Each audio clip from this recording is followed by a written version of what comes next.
श्री स्वामी समर्थ महाराज म्हणतात, स्वतःला सुधारण्यात इतके व्यस्त व्हा की दुसऱ्याच्या चुका शोधण्या इतका तुम्हाला वेळच नाही मिळाला पाहिजे.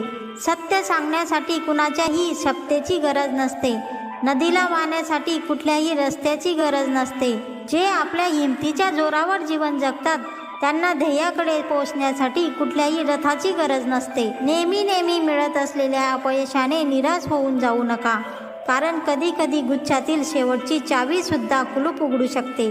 फक्त स्वतःवर विश्वास ठेवा व मनावर ताबा ठेवा. खूप गरज असल्यावर आपल्यासाठी निस्वार्थी मनाने धावून येणारी व्यक्ती करोडो रुपयापेक्षाही किमती असते.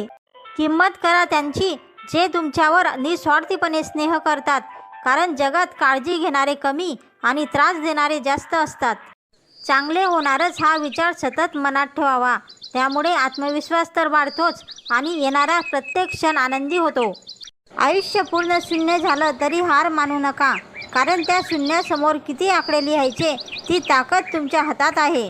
कोणाच्या मनात काय आहे हे जर कळलं असतं तर या जगात कोणीच कोणाशी बोललं नसतं. हेच कटू सत्य आहे. काही माणसं लाखात एक असतात आणि काहींकडे लाख रुपये असले तरी ते माणसातच नसतात.